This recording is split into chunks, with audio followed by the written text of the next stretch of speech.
नमस्कार। अंतर्राष्ट्रीय योग दिवस पर आधारित हमारे इस खास कार्यक्रम में आप सभी का स्वागत है। आपके साथ मैं हूं सोनाली शर्मा। दर्शकों, किसी भी व्यक्ति के सुखी रहने के लिए या स्वस्थ रहने में योग एक बेहद महत्वपूर्ण भूमिका निभाता है। योग चाहे बुजुर्ग हो चाहे युवा हो, हर किसी के लिए लाभकारी है, क्योंकि योग हमें शारीरिक और मानसिक रूप से फिट रखता है, मजबूत रखता है। योग करने से हम सभी जानते हैं, अगर हम प्रतिदिन योग करें तो उसके बहुत सारे फायदे होते हैं। योग हमारी जो प्राचीन संस्कृति का अहम हिस्सा है। अगर बात करें संसार की प्रथम पुस्तक यानी कि ऋग्वेद की, तो उसमें भी योग का उल्लेख है। बात 2014 की करें तो प्रधानमंत्री श्री नरेंद्र मोदी जी ने यूनाइटेड नेशन ऑर्गेनाइजेशन में अपने भाषण में एक बेहद महत्वपूर्ण बात कही थी। उन्होंने न सिर्फ योग के फायदे दुनिया को बताए थे, लेकिन साथ ही साथ ये भी कहा था कि साल का एक दिन योग के लिए समर्पित होना चाहिए। कुछ समय बाद उनके इस विचार पर विमर्श किया गया और 21 जून को हर साल अंतर्राष्ट्रीय योग दिवस मनाने के प्रस्ताव को काफी सारे देशों ने मिलकर मंजूरी दी।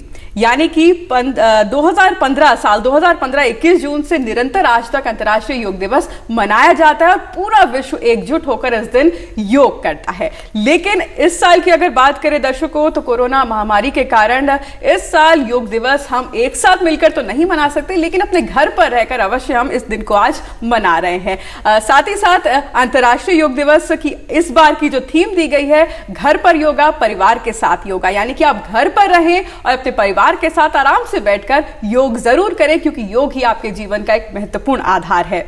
आज हमारे इस कार्यक्रम के जरिए हम आपको, क्योंकि आप घर पर हैं, सुरक्षित रहें, आराम से रहें, इस कार्यक्रम के जरिए आज हम आप तक योग की बारीकियों को पहुंचाने की कोशिश करेंगे। दो बेहद खास मेहमान आज हमारे साथ स्टूडियो में मौजूद है। सबसे पहले उनका परिचय कराते हैं। हमारे साथ डॉक्टर कामाख्या है, जो सहायक प्रोफेसर है, प्रमुख योग विभाग, उत्तराखंड संस्कृत विश्वविद्यालय। सर, बहुत बहुत स्वागत है आपका हमारे साथ कार्यक्रम में जुड़ने के लिए। और हमारे साथ योग प्रशिक्षिका है अरुणिमा शर्मा। अरुणिमा, बहुत बहुत स्वागत आपका हमारे साथ जुड़ने के लिए। Thank you. तो कार्यक्रम की शुरुआत करते हैं। दर्शकों, सबसे पहले डॉक्टर कामाख्या आपसे जानना चाहती हूँ, योग हमारी संस्कृति की एक प्राचीनतम पहचान है। योग शब्द का अर्थ क्या है? योग शब्द जो है वो व्याकरण के युज धातु से बना है और युज के 3 आधार हैं: युज संजमने, युजिर योगे और युज समाधो। इन तीनों अक्षरों से अलग अलग अर्थ निकलते हैं। योग का अर्थ जुड़ना भी है, योग का अर्थ समाधि भी है और योग का अर्थ संयम भी है। तो इस तरह से आप समझिए कि योग को हम लोग जिन भी अर्थ में लें, उद्देश्य वही है, समाधि और ईश्वर से एकाकार, स्वयं साक्षात्कार या कहिए आत्म साक्षात्कार। योग का अर्थ बहुत ही विस्तृत है, इसे बहुत ही संक्षेप में समझना संभव नहीं है, लेकिन इतना अवश्य कहना चाहेंगे कि योग का जो विस्तार है, योग की जो गहराई है, उसको महान ऋषियों संतों ने तमाम अपने रचनाओं में स्थान दिया है। आपने जैसा कि अभी बताया, ऋग्वेद में भी योग का वर्णन है, तमाम उपनिषदों में योग का वर्णन है। इस तरह हम देखते हैं कि योग की जो पृष्ठभूमि है वो बेहद ही पुरानी है और इसे यदि गंभीरता से देखा जाए तो इसका शाब्दिक अर्थ कई हो सकते हैं, लेकिन मौलिक अर्थ वही है। इसका अर्थ है योग, जुड़ना और आत्म से परमात्मा तक, आत्मा की परमात्मा से मिलन, individual consciousness to the super consciousness. बिल्कुल डॉक्टर साहब, और आप सहायक प्रोफेसर हैं और आप योग पढ़ाते हैं। एक सवाल आपसे और जानना चाहूँगी, इतिहास पर अगर गौर करें योग के, क्योंकि भारत की संस्कृति में योग बसा है, ऐसे इतिहास की अगर बात करें तो योग का इतिहास, श्रेय किस तरह से योग का जाता है, किस तरह से योग का श्रेय आप देंगे भारत को? देखिए, योग की शुरुआत तो निश्चित रूप से भारत में ही हुई है और इसमें कोई संशय नहीं है, क्योंकि ऐसा कहा जाता है कि जो सृष्टि की रचना है वो ब्रह्मा ने की और सृष्टि की रचना के साथ ही योग का भी ज्ञान दिया। जितने भी ऋषि हुए हैं, खास करके जब भगवद गीता में भगवान कृष्ण विवस्वान की बात करते हैं तो कहते हैं कि आद्य गुरु या कहिए ब्रह्मा ने जब ये ज्ञान दिया तो अपने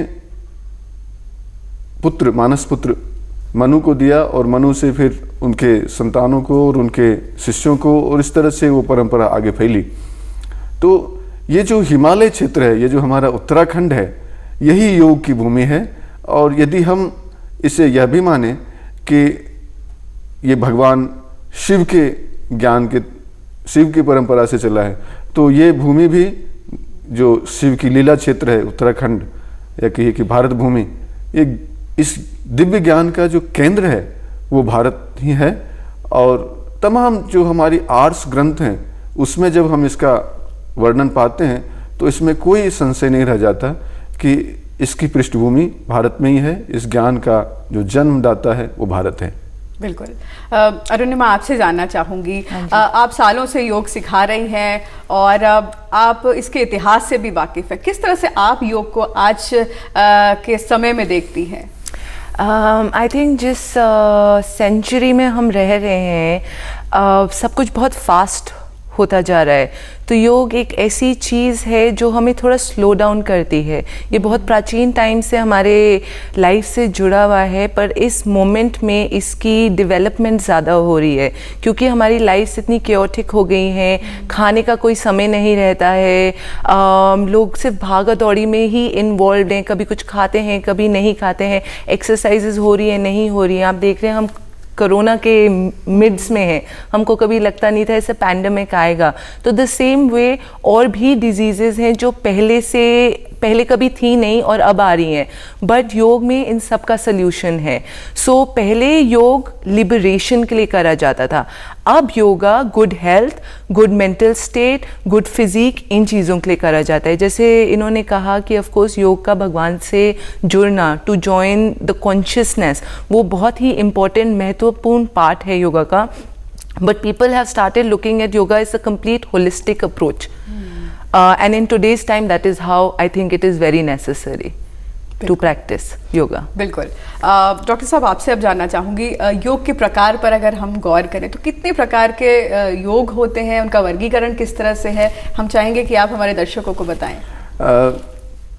ऐसा है कि योग की तो परंपरा ऐसी कही जाती है कि ब्रह्मा विष्णु शिव, आप जिन भी देवी देवता की तस्वीर देखें वो आपको ध्यानस्थ नजर आते हैं। ब्रह्मा को देखेंगे तो वो ध्यान में हैं, भगवान श्री हरि विष्णु को देखें तो वो भी शेषशैया पे लेटे हैं, योग निद्रा की अवस्था में हैं, तो उनकी भी अवस्था ध्यानस्थ की है, समाधिस्थ की है। और जब भगवान शिव को देखते हैं तो वो भी ध्यान की मुद्रा में नजर आते हैं। तो ये कम से कम 3 परंपराएं भगवान शिव से जो परंपरा निकली वो तंत्र योग और बाद में फिर हठ योग के रूप में जानी जाती है। भगवान विष्णु के माध्यम से जो आप भगवत गीता में देखते हैं कर्मयोग, ज्ञान योग और भक्ति योग है। और आद्य गुरु जो कि ये परमपिता ब्रह्मा के तरफ से जो ज्ञान निकला है वो राजयोग के रूप में है। ब्रह्मा जी ने हमें वेद दिया और वेद का सार उपनिषदों में, और उपनिषदों में तमाम जो योग की विधियां हैं वो सब राजयोग की तरफ इंगित करती हैं। तो ये मुख्य रूप से कर्मयोग, ज्ञान योग, भक्ति योग जो भगवत गीता में वर्णन है और उपनिषदों में जो वर्णन है राजयोग, इस तरह 4 तरह के मुख्य रूप से योग हैं। और आज के ज़माने में जो बहुत ज़्यादा पॉपुलर है वो है आपका हठ योग। तो मुख्य रूप से ये समझिए कि 5 हैं, बाकी तो लय योग, नाद योग, स्वर योग, कुंडलनी योग, पातंजलि योग, ये जितने भी तरह के योग हैं बेसिकली सबका उद्देश्य एक ही है जो हमें मुख्य धारा में लेके आती है। जैसे कहा भी गया है केवलम राजयोगाय हठ विद्योपदिश्यते, राजयोग की प्राप्ति के लिए ही हठ योग विद्या का ज्ञान दिया गया। आप समझिए जो उतनी पुरानी हठ विद्या है वो राजयोग के लिए है। तो अब जो जितने भी लाफ्टर योगा और एक्वा योगा और पता नहीं कितने तरह के योग आजकल आ गए हैं, तो आप समझिए कि ये सभी, हालांकि ये तो इस युग की देन है, लेकिन पौराणिक काल में भी या जो हमारे आर्ष ग्रंथों में भी जहाँ वर्णन है वो मुख्य रूप से हमें परम पिता से मिलाने की, या कहिए कि हमारे इस चेतना के परिष्कृत करने की विधा है। और उस चेतना को परिष्कृत करने की चाहे कोई भी विधा हो, जैसे हम यदि भक्ति योग को लें तो आप देखिए कि जितने भी योगी हुए हैं भक्ति योग के, जैसे सूरदास जी हुए, मीरा हुए, इन्होंने अपने भक्ति के माध्यम से भगवान को प्राप्त किया। ज्ञान योगियों में जैसे महर्षि अरविंद हुए, महर्षि साउथ में जो हमारे और भी ऋषि हुए हैं, उन्होंने अपने ज्ञान से लोगों को आलोकित किया।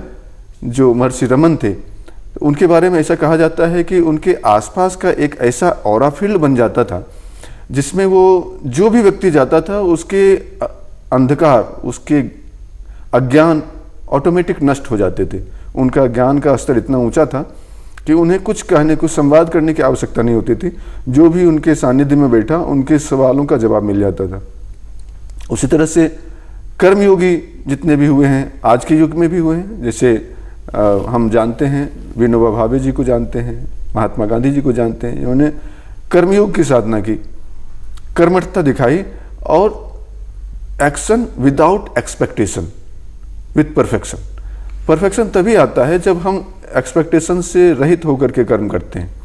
जब हमारे जीवन में अपेक्षाएं होती हैं तो फिर हम उस लालच में और उसी तरह के बंधन युक्त होकर के कर्म करते हैं, और जब हम एक्सपेक्टेशन से रहित हो जाते हैं तो वही कर्म बंधन मुक्त हो जाता है, और उसी से योगी या कहिए कि वो व्यक्तित्व कर्मों के बंधन से मुक्त होता हुआ जीवन मुक्त और विदेह मुक्त हो जाता है। तो जैसे आपने राजा जनक के बारे में सुना होगा कि वो राजा भी थे और ऋषि भी थे। लोगों ने उनसे पूछा कि आप कैसे ऋषि हैं, आप तो राजपाट में लगे रहते हैं, तमाम आपने ऐश्वर्य और सरंजाम रख रखे हैं। तो उन्होंने उनके हाथ में दूध का एक कटोरा दिया, भर के दिया, और बोले आप पूरा शहर घूम के आइए, पूरा हमारा महल घूम के आइए और बताइए कि आपने क्या देखा। जी मैं तो दूध का कटोरा देख रहा था। बोले बस ऐसे ही मैं योगी हूँ कि मैं राजकाज में इतना ही लिप्त होता हूँ जितना कि आप अपने कटोरे को छोड़कर दूसरे चीज़ों में नहीं लिप्त हो पाए थे। तो इसी तरह से ऋषियों की, संतों की जो परंपरा रही है, जो ज्ञानियों और योगियों की परंपरा रही है, वो इस स्तर की रही है जो कर्मयोग के माध्यम से, ज्ञान योग के माध्यम से या भक्ति योग के माध्यम से सबने ईश्वर को, परम तत्व को प्राप्त करने की अपनी इच्छा जताई और उससे प्राप्त भी किया। इस पे मैं कुछ ऐड करना चाहती हूँ। तो इन्होंने बिल्कुल सही बोला है, हमारा कर्म योग है, राजयोग है। मैं सिर्फ जो यंगर जनरेशन फॉलो कर रही है उसके बारे में बताना चाहती हूँ। हठा योग इज़ द प्राइम, पर अब और भी योगा आ चुके हैं। कुंडलिनी अब वापस आ रहे हैं जो तांत्रिक योगा से जुड़ा है। We have Ashtanga, we have Iyengar yoga. पर मैं बस ये कहना चाहती हूँ कि इन सब का गोल एक ही है, to connect to the higher consciousness. आप अपनी लाइफ कैसे बेटर लिव कर सकते हैं, आप परमात्मा से कैसे कनेक्ट कर सकते हैं। सारा योग जो ऑफ कोर्स आजकल लोग ऐसे हॉट योगा, बियर योगा ये सब कर रहे हैं, जो मैं पर्सनली नहीं मानती हूँ, पर सारे डिफरेंट फॉर्म ऑफ योगा जो हो रहे हैं उनमें आसन ऑलमोस्ट लगभग सेम ही है। बस किसी में आप सॉफ्टर स्लोअर कराएंगे, किसी में आप थोड़ा फास्ट करा देंगे, यानी कि आधार वही है, पर इम्प्रोवाइजेशन। जैसे आयंगर में हम प्रॉप्स यूज करते हैं, अष्टांगा में जो मैं करती हूँ उसमें आपके सारे आसन one after the other linked होते हैं। तो आप एक के बाद एक प्रैक्टिस करते रहते हैं फॉर 2 आवर्स, 2.5 आवर्स।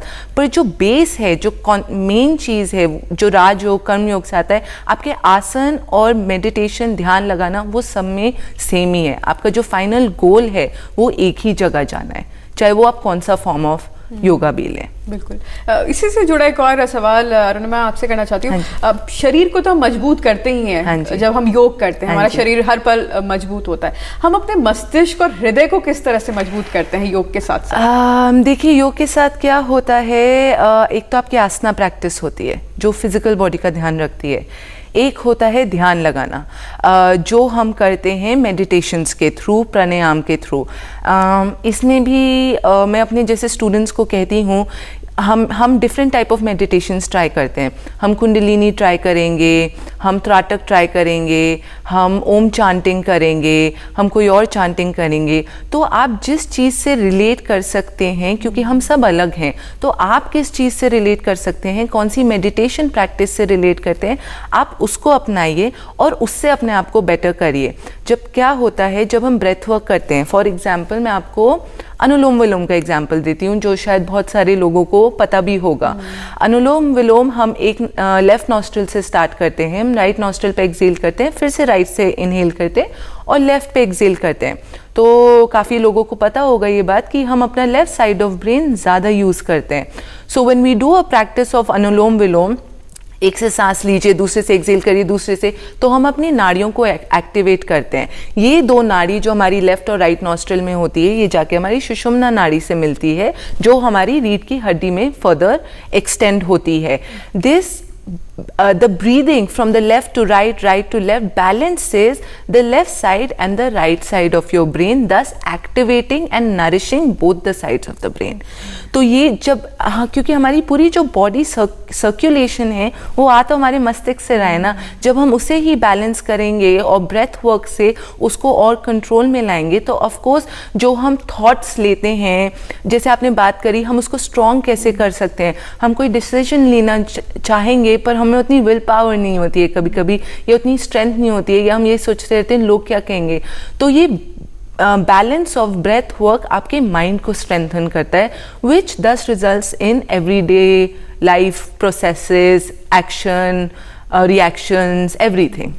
आपको अपने ऊपर और कंट्रोल होता है। मैं हमेशा ही अपने स्टूडेंट्स को भी कहती हूँ कि योग करने से एक चीज़ होती है, आप उसी इन्वायरमेंट में होते हैं जो आपका पहले भी होता है, पर आप बदल जाते हो। आपका इन्वायरमेंट सेम रहता है, you become stronger, you become more balanced. जो योग लाता है, हम बैलेंसिंग आसन्स जब करते हैं, वो हमारे माइंड के डिफरेंट कॉन्सेंट्रेशन एलिमेंट्स पे बेस करता है, तो हमारी आंखें स्ट्रांग होती है, हमारी मेमोरी स्ट्रांग होती है। This does results in every day to day activities also. So that is how it strengthens the mind. How it strengthens the heart is, again मैं मेडिटेशन पे जाना चाहूँगी। जब आप अपनी नॉर्मल कॉन्शियसनेस से हायर कॉन्शियसनेस पे कनेक्ट करने की कोशिश करते हो, you become aware of different aspects in life जो पहले आपको नहीं अवेयर था। लेट्स से एक 7 कर्मास हैं, जो 7 लॉज हैं योगा के, उसमें एक लॉ है कर्मा लॉ, ठीक है, कि जो आप करते हो उसका इक्वल एंड ऑपोजिट रिएक्शन आप पे आएगा। It is a law which is recognised by yoga also. ऐसे ही और भी डिफरेंट लॉज हैं। तो जब आप योग करते हैं, जब आप इन चीज़ों के बारे में पढ़ते हैं, तो आप में एक अवेयरनेस आती है। आप कल को एक एनिमल को भी ठुकराने से पहले सोचोगे, क्योंकि आप कह सकते हैं या तो अवेयरनेस आ गई है, सेल्फिशनेस, वॉट एवर, पर आप सोचोगे ये मेरे पे वापस आ जाएगा। So you will try and do good, you will try and be a better human, कि मैं कल जो थी या था, मैं आज उससे बेटर कर सकूं। That is how your heart and mind in coordination get settled and improves overall. और बहुत इंपॉर्टेंट बात यहाँ पर आपने कही कि आपकी परिस्थितियां वैसी रहती है, लेकिन आप मजबूत हो जाते हैं और उनका सामना और भी बेहतर तरीके से करते हैं। यस बिल्कुल। डॉक्टर साहब, आपसे जानना चाहूंगी, महर्षि पतंजलि की अगर बात करें तो 8 सूत्रों का उन्होंने जिक्र किया था। ये जानना चाहेंगे 8 सूत्र क्या है और कितना मॉडिफाइड अब हो चुके हैं इस समय। बेसिकली महर्षि पतंजलि ने 3 स्तर के साधक बताए, उच्च स्तरीय, मध्यम स्तर और जो प्राइमरी हमारे।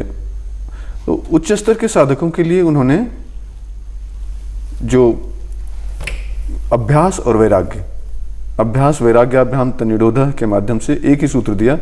उच्च स्तर के योगियों को कुछ नहीं करना, क्योंकि वो ऐसा माना जाता है कि पिछले जन्म में ही अपने चेतना का परिष्कार कर चुके हैं, उच्च अवस्था तक प्राप्त कर चुके हैं, इस जन्म में केवल और केवल फाइनली कनेक्ट होने के लिए आए हैं। तो उनके लिए अभ्यास और वैराग्य। जो मध्यम स्तर के योगी हैं उनके लिए उन्होंने क्रिया योग कहा। उसके लिए तप, स्वाध्याय और ईश्वर परिधान, सूत्र में कहा गया है तप, स्वाध्याय, ईश्वर परिधान यानी क्रिया योग।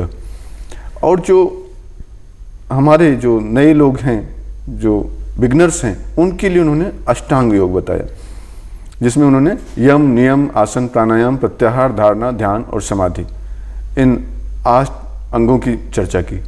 इसमें से जो शुरुआत के 5 हैं, यम, नियम, आसन, प्राणायाम और प्रत्याहार, ये बहिरंग योग के अंग हैं, और जो धारणा, ध्यान, समाधि, ये 3 हैं वो अंतरंग योग के हैं।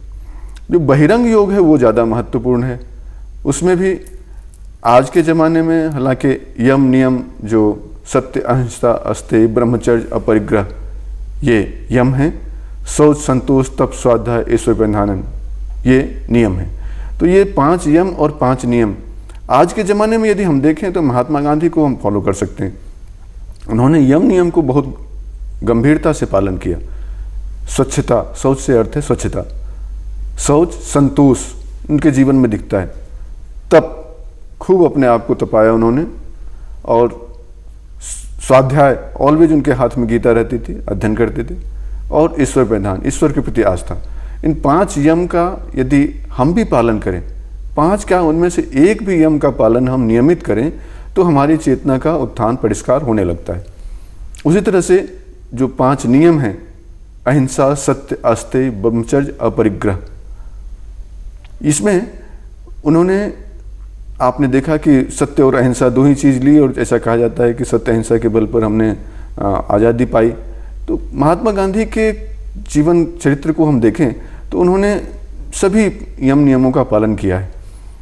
इन यम नियमों का हमारे जीवन में बहुत महत्व है। आज जब हम अंतर्राष्ट्रीय योग दिवस मना रहे हैं तो बेसिकली आसन से पहले आने वाले इन 2 आयाम को, यम और नियम को, निश्चित रूप से कम जानना तो अवश्य चाहिए। हम लोग अभ्यास तो आसन, प्राणायाम, सत्कर्म, मेडिटेशन, मुद्राबंद, इन चीज़ों का करते हैं, लेकिन जब हम, और ये बेसिकली शुरुआत है, ये हमें नए लोगों को योग तक जोड़ने की एक बहुत अच्छी तकनीक है, लेकिन जब हम योग में जुड़ते हैं तो योग के बाकी जो आयाम हैं, बाकी जो स्टेप्स हैं, उसे धीरे धीरे जानने लगते हैं, और जब जानने लगेंगे तो उसका अभ्यास भी करने लगेंगे। यम नियम के अभ्यास के बाद फिर आसन है, और आसन के लिए जो आज के युग में, आज के जो हमारी युवा पीढ़ी खूब आसन कर रही है, जैसा कि मैडम ने बताया भी कि कुछ तेज कर रहे हैं, कुछ धीमे कर रहे हैं, पर वो सभी महर्षि पतंजलि ने एक ही सूत्र में कहा, स्थिरम सुखम आसनम, स्थिरता पूर्वक और सुख की अवस्था आसन है। तो इस आसन की अवस्था को प्राप्त करने के लिए बाकी जो यौगिक आसनास जिसको कहते हैं, अष्टांग योग, हठ योग के जो आसन हैं, इसमें हठ योग प्रदीपिका में 15 और गैरण संहिता में 32 मुख्य आसन दिए गए हैं। वहाँ कहते हैं कि जितनी योनियाँ हैं उतने आसन हैं, 84 लाख आसन हो सकते हैं, और हर योगी ने, जितने भी भारत के इस समकालीन योगी हुए हैं, उन सभी ने अलग अलग तरह के अपने अनुभव से तरह तरह के आसनों का अपना इजाद किया। जैसे आयंगर ने किया है, या बिहार स्कूल ऑफ योग की जो किताब हम देखते हैं, स्वामी सत्यानंद सरस्वती की आसन, प्राणायाम, मुद्राबंद, इन पुस्तकों में कई तरह के pre asana practice, asana and advance asana, ऐसे एरियाज में आसन को वर्णित किया, लेकिन सबका जो उद्देश्य है वो है स्थिरता और सुख की अवस्था, स्थिरम सुखम आसन। और उसके बाद फिर प्राणायाम। प्राणायाम से आज सुबह प्रातःकाल में जब हमारे देश के प्रधानमंत्री आदरणीय नरेंद्र मोदी जी बोल रहे थे तो उन्होंने प्राणायाम पर बहुत बल दिया। उन्होंने कहा कि अनुलोम विलोम प्राणायाम तो सभी जानते हैं, ये सच्चाई भी है कि आज छोटे से छोटा बालक हो या वयोवृद्ध हो, अनुलोम विलोम प्राणायाम को निश्चित रूप से जानते हैं। लेकिन तमाम तरह के प्राणायाम हैं, खास करके हठयोगी ग्रंथों को लें तो उसमें अष्टकुंभक की चर्चा की गई है, और जितने भी योगी हुए हैं उन्होंने अपने अपने समकालीन योगियों ने अपने अपने तरीके से प्राणायाम की व्याख्या की है और तरह तरह के नए नए प्राणायाम की विधियां बताई हैं।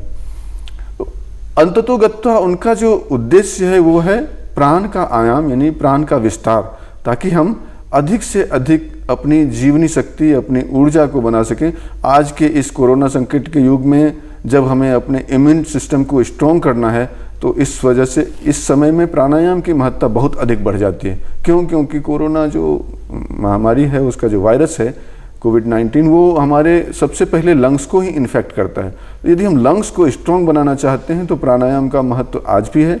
और यदि पौराणिक काल में उनके तमाम जो हमारे योगी ग्रंथ हैं उसमें यदि संदर्भ देखना चाहें तो सभी हठयोग ग्रंथों में भी, राजयोग के ग्रंथों में भी प्राणायाम का बहुत महत्व है।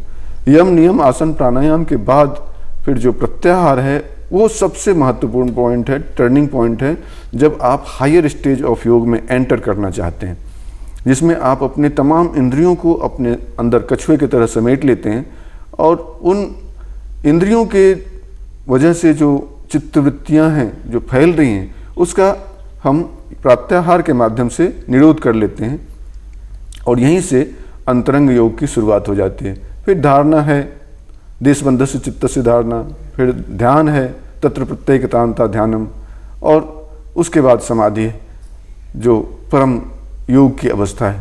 तो इस तरह से हम एक एक करके स्टेप वाइज चलते हैं और अष्टांग योग के माध्यम से, महर्षि पतंजलि द्वारा प्रणीत जो अष्टांग योग है उसके माध्यम से हम उच्च अवस्था को और हायर कॉन्शसनेस की अवस्था को प्राप्त कर लेते हैं।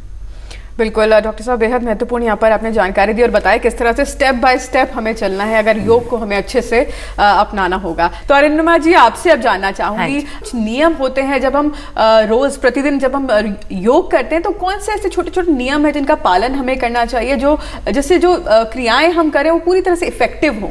पहली बात तो मैं कहना चाहूँगी कि बहुत एम्फेसिस है कि योग सुबह करें, पर आप अपनी बॉडी का सुने। योग सबकी बॉडी अलग होती है, कैसे रिएक्ट करती है, इंजरीज अलग होती हैं। आपको जो टाइम कंफर्टेबल लगता है आप उसमें करिए। कुछ लोग ये भी मानते हैं कि जब आप योगा पे बिगनर हैं तो प्रेफरेबली शाम के टाइम योगा करें, क्योंकि ड्यूरिंग द डे आपकी बॉडी चल के, भाग के, काम करके खुल जाती है। तो इवनिंग में कोई आसन को करना, उसको अचीव करना थोड़ा ज़्यादा ईजी हो जाता है, यानी कि फ्लेक्सिबिलिटी थोड़ी सी आ जाती है। पर अगर आपके पास फिर भी शाम को टाइम नहीं है, आप सुबह के टाइम योगा करना पसंद करते हैं, हवा अच्छी होती है, सूरज अभी अभी बाहर आया होता है, तो आप उस केस में क्या कर सकते हैं, जो मैंने बहुत लोगों को देखा है हम नहीं करते हैं, कोई वार्म अप नहीं है, हमने मैट बिछाई और हमने एकदम से जैसे सूर्य नमस्कार शुरू कर दिया या बहुत हार्ड योगा करना शुरू कर दिया। वो हमारी बॉडी, जब हम योगा करते हैं या लेट्स से एक अष्टांगा प्रैक्टिस भी करते हैं, हमारा बहुत jumping in and jumping out होता है, वो आपके जॉइंट्स पे बहुत असर ला सकता है। सो इट्स वेरी इंपॉर्टेंट, आप अभी अभी उठे हैं, थोड़ा बैठिए कहीं जाके, पहले अपने प्राणायाम से शुरू करिए। अनुलोम विलोम हो गया, चंद्र नाड़ी की ब्रीदिंग हो गई, विंटर्स में कपालभाति ज़्यादा कर सकते हैं, समर्स में चंद्र नाड़ी की ब्रीदिंग ज़्यादा कर सकते हैं, बॉडी को ठंडा रखता है। 20-25 मिनट, आधा घंटा ब्रेथ वर्क करिए, फिर खड़े होइए, फिर थोड़ा सा वार्म अप करिए। अब मैं ये भी समझती हूँ इतना टाइम नहीं हो सकता है, तो अगर आपके पास इतना टाइम नहीं है तो कम से कम 10 मिनट का एक वार्म अप करिए, अपने सारे जॉइंट्स को खोलिए, जो हम योगा में सूक्ष्म व्यायाम भी कहते हैं। आप अपने एंकल से शुरू करते हैं और होते होते पूरे अपने नेक तक आते हैं, सारे अपने जॉइंट्स को प्रॉपरली रोटेशन एक्सटेंशन से हम खोलते हैं। उसके बाद हम एक actual strict discipline yoga practice शुरू करते हैं, क्योंकि बहुत बार आपको इंजरी हो सकती है, तो इस चीज़ का ध्यान रखिए। दूसरी बात, आजकल बहुत सारी ऑनलाइन क्लासेस आ रही हैं। अगर आपको कोई भी इंजरी है, स्लिप डिस्क हो गया, hernia, cervical, spondylitis, ligament tear, तो कोशिश करिए कि आपके पास एक फिजिकल टीचर हो। क्योंकि बहुत बार होएगा, आप ऑनलाइन कुछ देख रहे हैं, कोई वीडियो देख रहे हैं और उसको आप देख के बस करे जा रहे हैं, पर मोस्ट ऑफ द टाइम मेरे एक्सपीरियंस में मैंने देखा है आप वो सही नहीं कर रहे हैं। तो अगर स्पेशली अगर आपको कोई इंजरी है, किसी टीचर के पास जाइए जिनको अवेयरनेस है उस पर्टिकुलर बॉडी पार्ट के बारे में, और उनके साथ अपनी प्रैक्टिस करिए। कम से कम ये जो वीडियोस बनती हैं इनको फॉलो करिए, पर थोड़ा अपना रिसर्च भी करिए। लोग बस करे जा रहे हैं और फिर जब मेरे क्योंकि कहीं ना कहीं वो आपकी परेशानी नहीं समझेंगे, सीधा आपको बताएंगे। हाँ, तो उसमें कहीं ना कहीं गलती हाँ, हो क्योंकि सकती। टीवी खुल गया है, आप उसमें देख रहे हैं कि वो करे जा रहे हैं, पर एक आसन करना, आप उसको एक स्टेप बैक लीजिए और समझिए उसमें भी बहुत एफर्ट जाता है।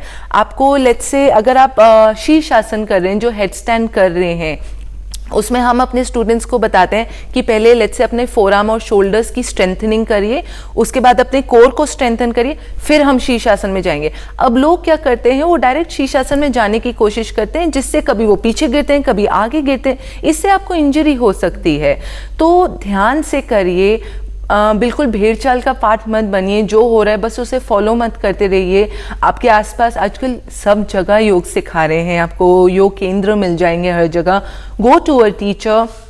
अगर आप उन टीचर से रिलेट नहीं कर पा रहे हैं, कोई और टीचर ट्राई करिए।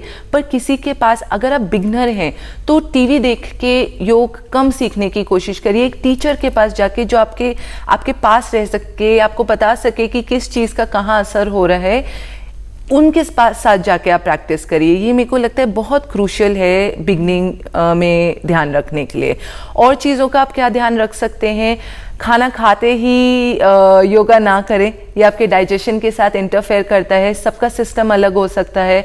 आप डिजी फील कर सकते हैं, आपको चक्कर आ सकते हैं, आपका उल्टी करने का मन कर सकता है, घुटनों पे भी असर पड़ता है, डिफरेंट जॉइंट्स पे असर पड़ता है। और अगर आपका डाइजेशन स्लो होगा तो अपने आप वेट गेन करने लगेंगे, आपकी और चीज़ों पे भी असर होगा। तो खाने के बाद योगा मत करिए। सुबह भी आप गर्म पानी पी सकते हैं, गर्म पानी में नींबू डाल सकते हैं, एप्पल साइडर, जो आपको लेना पसंद है आप थोड़ा सा लेके फिर एक योगा प्रैक्टिस शुरू कर सकते हैं।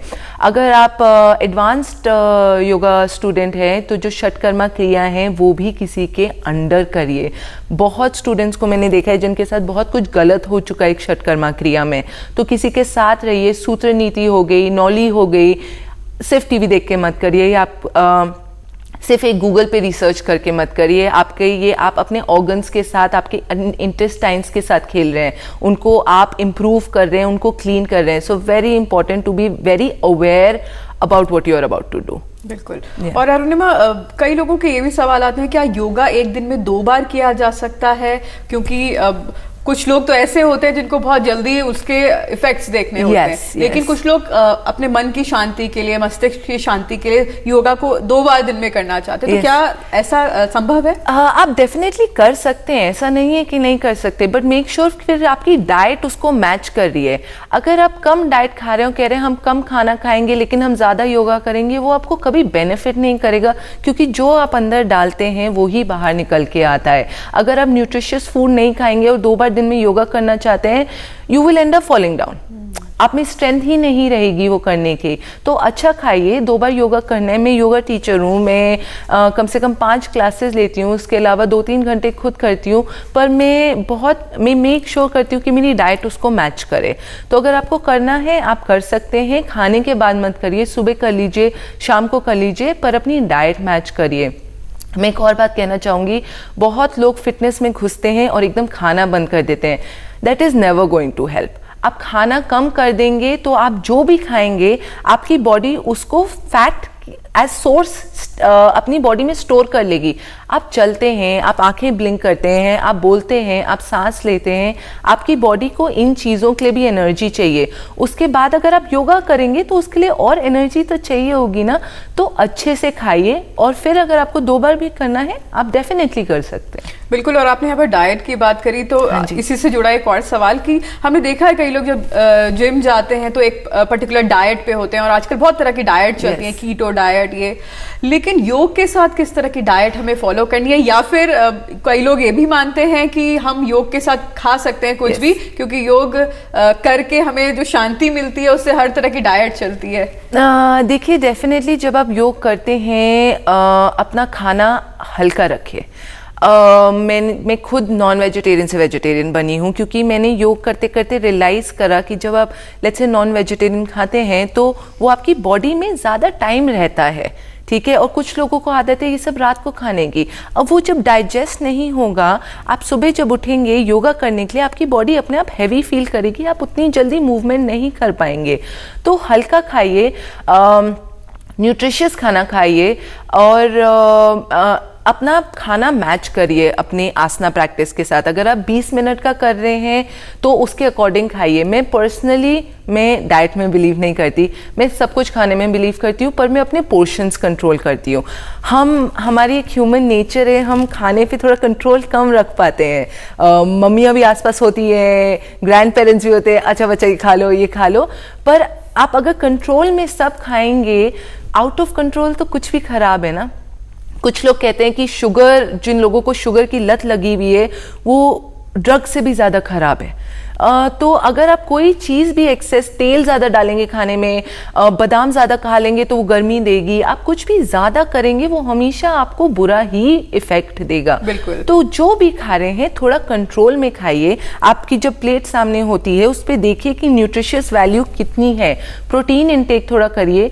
और ये एक मिथ है जो मेरा मानना है कि लोग कहते हैं कि कार्ब्स कम कर दीजिए। यस, डेफिनेटली रात को मत खाइए, पर कार्ब्स भी आपकी बॉडी की रनिंग के लिए बहुत इंपॉर्टेंट है, अदरवाइज बॉडी में जान कहाँ से आएगी। तो अपना रोटी चावल खाइए, पर अगेन 4 की जगह 1-2 खाइए जितनी आपकी बॉडी को नेसेसरी है। खाइए सब, पर पोर्शंस पे कंट्रोल रखिए।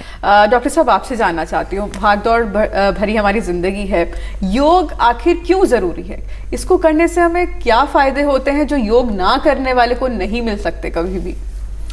देखिए, योग जो है वो हमारे चेतना का विज्ञान है। आप अपनी चेतना के शोधन के लिए जो कुछ हम आसन करते हैं, प्राणायाम करते हैं, जिन भी अभ्यासों को करते हैं, बेसिकली ये हमारी चेतना को पोषित करता है। शरीर से मन और मन से शरीर, ये दोनों इंटरलिंक्ड हैं बॉडी माइंड रिलेशनशिप के थ्रू। तो जब हम आसन कर रहे होते हैं, प्राणायाम कर रहे होते हैं, तो इससे एक जो बॉडी हमारी रिलैक्स होती है उससे माइंड रिलैक्स होता है, और मन की जो प्रसन्नता है वही असली प्रसन्नता है। या कहिए कि हम चाहे शारीरिक रूप से जितनी भी स्वस्थ हों, लेकिन यदि मानसिक रूप से स्वस्थ नहीं हैं तो ये संभव नहीं है कि हम अपने आप को स्वस्थ कह सकें। तो यदि होलिस्टिक रूप में अपने आप को हेल्दी पाना चाहते हैं, हेल्दी रखना चाहते हैं, तो केवल और केवल ये आसन और प्राणायाम तक नहीं, बल्कि थोड़ा मेडिटेटिव टेक्निक्स तक भी हमें जाना चाहिए और ध्यान का अभ्यास करना चाहिए। ध्यान न हो सके तो मंत्र जप का अभ्यास करना चाहिए, ओम उच्चारण का अभ्यास करना चाहिए। ऐसे अभ्यास जो आपके मन को शांति दें। आप जब भी एकाग्रचित्त होना चाहें, जब भी आप स्ट्रेस में होते हैं, तो एक ही बात कहते हैं, भाई एक काम करो, थोड़ी देर के लिए मुझे खाली छोड़ दो। ये खाली छोड़ने की जो बात है वो इसलिए होती है ताकि हम एकाग्रता गेन कर सकें, कंसंट्रेशन गेन कर सकें, और वो जो सर्टेन पीरियड ऑफ टाइम होता है, मोमेंट्स होते हैं, वो उतनी देर में ही हम रिफ्रेश हो जाते हैं। और फिर गहरी सांस लेकर के, या कहिए कि थोड़ा सा मूड चेंज करके हम जब वापस आते हैं तो हमारे पास में एक नया विचार होता है, एक नई ऊर्जा होती है। ये समझिए कि जब हम विचारों से कटने का प्रयास करते हैं, थोड़ी देर के लिए ही सही, तो वो जो विचार प्रवाह रुकता है, उससे हमारा ब्रेन जो है वो नई तरीके से ऊर्जान्वित होकर काम करना शुरू कर देता है। इसलिए हमें इन बातों का भी ख्याल रखना चाहिए कि हम अपने बॉडी के साथ साथ माइंड को भी रिलैक्स करें, और इसके लिए प्राणायाम है, मेडिटेटिव टेक्निक्स हैं। हमने योग निद्रा पे अपना रिसर्च किया है, तो मैं सजेस्ट करूंगा कि यदि आपके पास टाइम हो तो योग निद्रा करें। ये हालांकि लंबी समय का अभ्यास है, कम से कम उसमें आधा घंटा देना पड़ता है। आज की भागदौड़ वाली ज़िंदगी में लोगों के पास समय नहीं है, तो आप कम से कम अपने ब्रेथ पर कंसंट्रेट करें।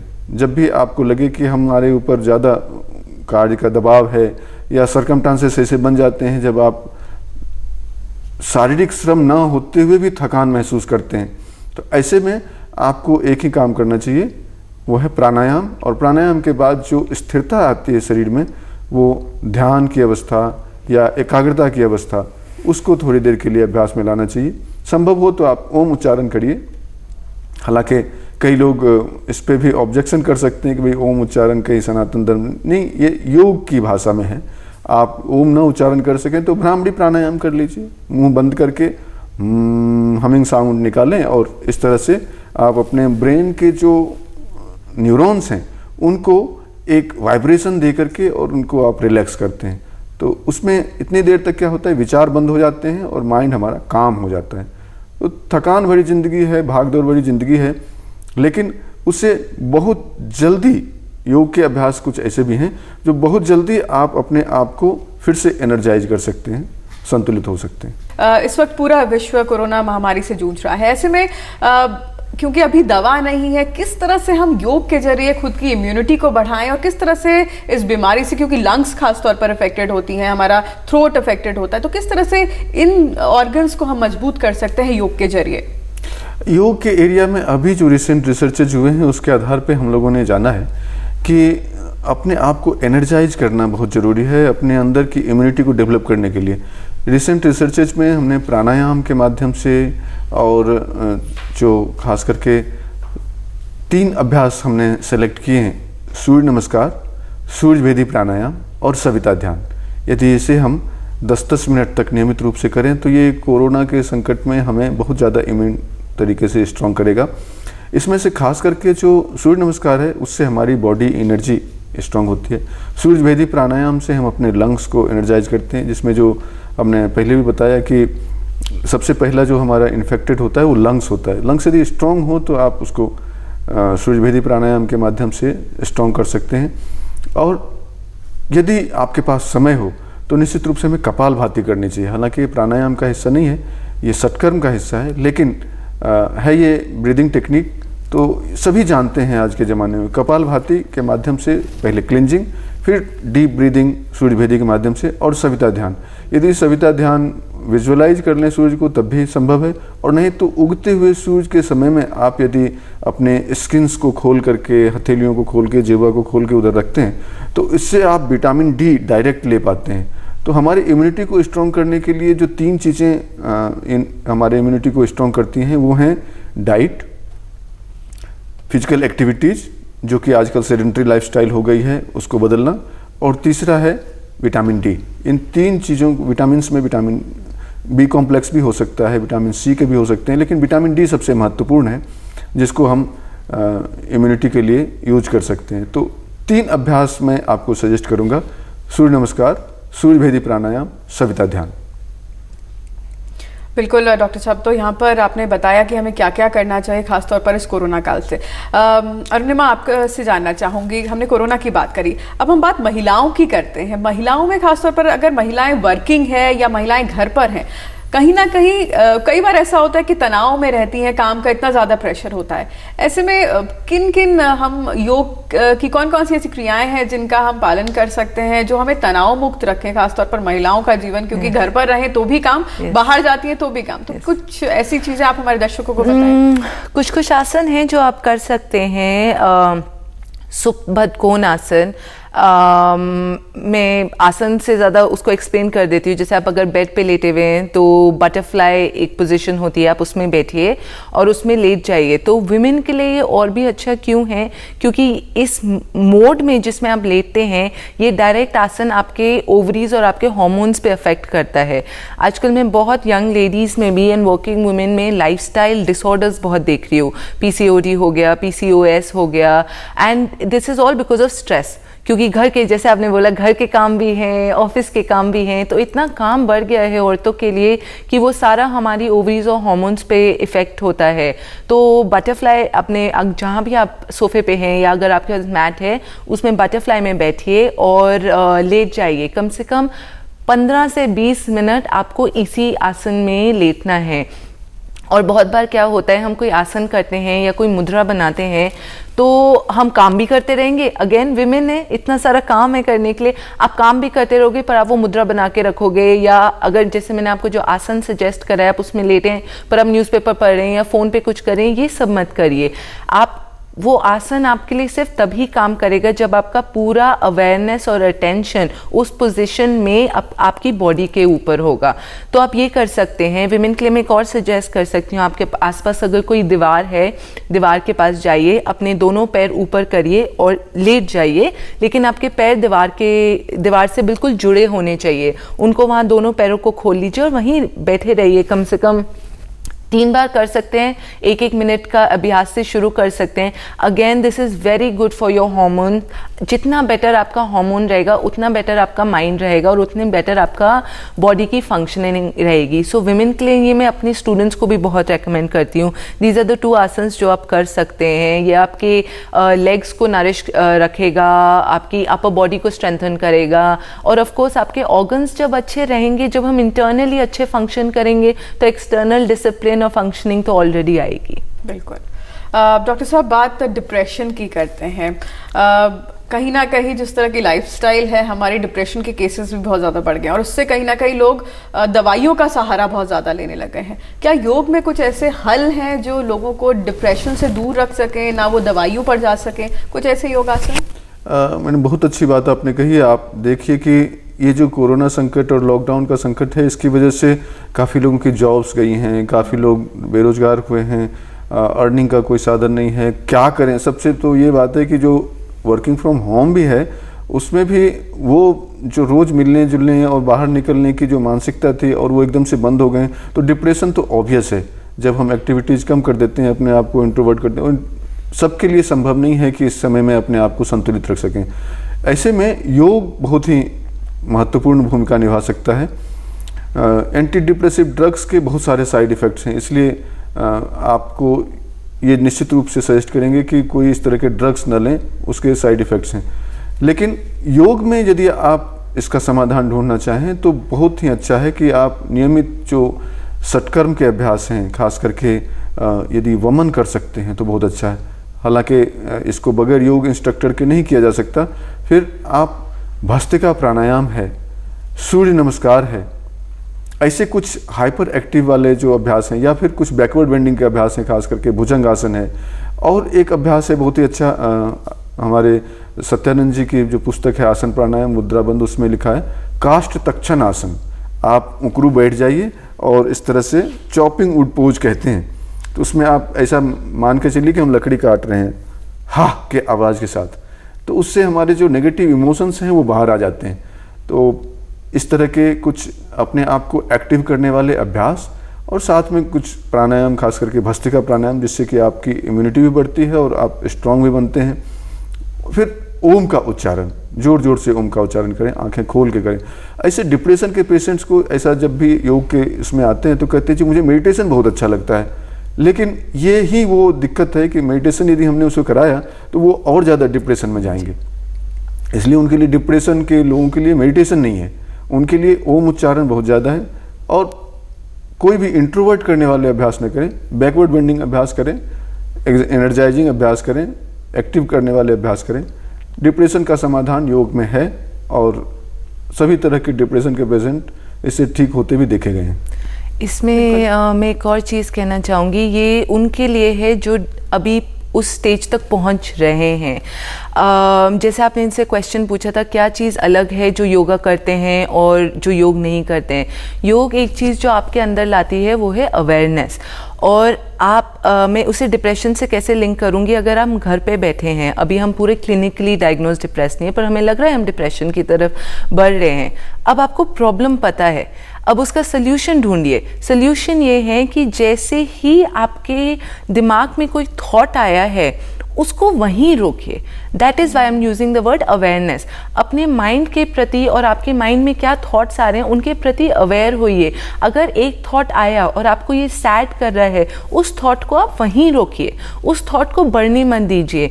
मैं ये बात हमेशा कहती हूँ कि हमारे दुश्मन बाहर नहीं है, हमारा अपना माइंड हमारा दुश्मन है। आप इसको जितना कंडीशन करेंगे, जितना अवेयर होंगे अपने थॉट्स के तरफ, आप उतना डिप्रेशन, एंग्जाइटी, इन सब चीज़ों को वहीं रोक पाएंगे, ये आगे बढ़ेंगे ही नहीं। तो जैसे ही कुछ आता है अपने आप को बिजी करिए। अपने पेट्स हैं घर में, उनके साथ खेलिए, कुछ खाना बनाइए। हम हमेशा लोगों को सुनते हैं, कहते आए हैं कि हमारे पे रिस्पॉन्सिबिलिटीज़ थी इसलिए हम ये नहीं कर पाए। कोरोना है, आप इसको डिफरेंट एंगल से देखिए। अब आपको टाइम मिल गया है, घर पे पेंटिंग करिए, कलरिंग करिए, गाना गाइए, जो आपका मन है करिए।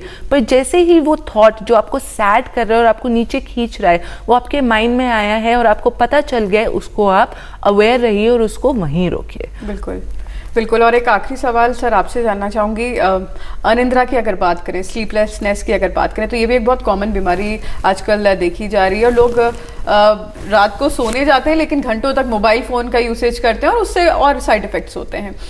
किस तरह से नींद पर हम अपना योग के जरिए उसका समाधान ढूंढ सकते हैं कि हम जब बिस्तर पर जाएं तो हमें तुरंत और अच्छी नींद आ सके? नींद के लिए ज़रूरी है कि हम शरीर को थकाएं। यदि हमने दिन भर आराम किया है तो रात को नींद कहाँ से आएगी। लेकिन ये है कि अब चूँकि ज़्यादा एक्टिविटी नहीं कर सकते तो योग के अभ्यास से ज़रूर आप अपने बॉडी मसल्स को टोन अप कर सकते हैं। और ख़ास करके यदि अनिद्रा के रोगी हो गए हैं तो ऐसे में भ्रामरी प्राणायाम और योग निद्रा, जो हमारे शवासन से संबंधित एक टेक्निक है, उसके माध्यम से आप अनिद्रा के ऊपर विजय प्राप्त कर सकते हैं। तमाम तरह के रिसर्चेज इस एरिया में भी हुए हैं और योग का उनके अनिद्रा के रोगियों पर भी प्रभाव देखा गया है। जिससे ये सिद्ध होता है कि स्लीप डिसऑर्डर्स जितने भी हैं उनके ऊपर योगाभ्यास का एक पॉजिटिव इम्पैक्ट है। बिल्कुल, तो चलते चलते अरुणिमा, आप दर्शकों को क्या कहना चाहेंगी अंतर्राष्ट्रीय योग दिवस के अवसर पर? क्या आप उनको मैसेज देना चाहेंगी? योगा करिए। योगा एक मैंने बहुत सारे डिफरेंट फॉर्म्स ऑफ वर्कआउट करे हैं, पर योगा सिर्फ एक ऐसा फॉर्म है जिसके लिए ना आपको ज़्यादा जगह चाहिए, ना आपको प्रॉप्स चाहिए। चाहे जिम हो, पिलाटेस हो, हर चीज़ के लिए आपको बहुत सारी चीज़ें चाहिए आसपास। योगा के लिए आपको सिर्फ आपकी योगा मैट चाहिए। और योगा सिर्फ एक ही लौता साधन है जो फिजिकल एस्पेक्ट का तो ध्यान रखता है, पर अंदर से आपके ऑर्गन्स, आपका दिल, किडनी, लिवर, मेंटल बैलेंस, ये सब एक सेंटर फाइंड करता है आपका, और आपके माइंड, बॉडी और सोल को कनेक्ट करता है, दस फॉर बेटर फंक्शनिंग। मैं यंग हूँ, इसलिए यंगर जनरेशन से मैं डायरेक्टली कहना चाहूँगी, प्लीज़ करिए। हमारी वर्ल्ड बहुत मेसी और केओटिक हो रही है। बहुत ज़रूरी है कि हम अपने आप को ग्राउंड करें, हम अपनी सच्चाई अपने अंदर ढूंढें, सच बोलना सीखें, और ये सब आपको योग से आएगा। So happy international yoga day and please practice yoga. बिल्कुल। और डॉक्टर साहब, आप हमारे दर्शकों को क्या कहना चाहेंगे आज? मैडम, हम तो यही कहना चाहेंगे कि ये अंतर्राष्ट्रीय योग दिवस जब हम मना रहे हैं तो ये इसलिए है कि हम योग के प्रति हमारी सजगता बढ़े। ये केवल एक दिन के लिए ना, बल्कि 365 दिन के लिए और 24 घंटे के लिए हो। योग का अर्थ केवल आसन प्राणायाम तक सीमित नहीं है, जैसा कि मैंने पहले भी कहा। योग को हमारे जीवन शैली का अंग होना चाहिए। जब हम समत्वम योग उच्चति की बात करते हैं तो ये स्पष्ट होता है कि हानि, लाभ, यश, अपयश, सुख, दुख में अपने मन को समभाव में रख सकें। तो ऐसे समता का भाव विकसित कर सकें, हम अपने आप को संतुलित जीवन जीने के लिए तैयार कर सकें। ये योग के जो अन्य पहलू हैं, योगा ऑफ द मैट, जिसकी बात मैं अक्सर करता हूँ कि योगा ऑफ द मैट सीखें, और योग के जो तमाम पहलू हैं उन सब की जानकारी लोगों तक पहुँचे। योग का लाभ केवल आसन प्राणायाम तक न सीमित होकर, शरीर तक न सीमित होकर, मन और भावनाओं तक पहुँचे। योग सबके लिए कल्याणकारी हो। वसुधैव कुटुंबकम की भावना से हम ईश्वर से प्रार्थना करते हैं, सर्वे भवन्तु सुखिनः, सर्वे सन्तु निरामया, सर्वे भद्राणि पश्यन्तु मा कश्चित् दुःखमाप्नुयात्। तो इस तरह से अंतर्राष्ट्रीय योग दिवस की आप सभी को शुभकामनाएं। और ये योग आप केवल आज के लिए नहीं बल्कि सालों भर करते रहें, जीवन भर करते रहें। बहुत बहुत शुभकामनाएं। धन्यवाद। बिल्कुल, आप दोनों हमारे कार्यक्रम में आए और इतनी महत्वपूर्ण आपने जानकारी हमारे दर्शकों को दी। आपने योग की क्रियाएं भी बताई, साथ ही साथ योग से जुड़ी अहम जानकारी भी दी। आप दोनों का बहुत बहुत शुक्रिया। Thank you. नमस्ते। तो दर्शकों, हर दिन अगर आप कुछ समय योग के लिए निकालेंगे तो ना सिर्फ आपका शरीर मजबूत होगा बल्कि आपका हृदय, आपका मस्तिष्क, आपकी चेतना भी बढ़ेगी।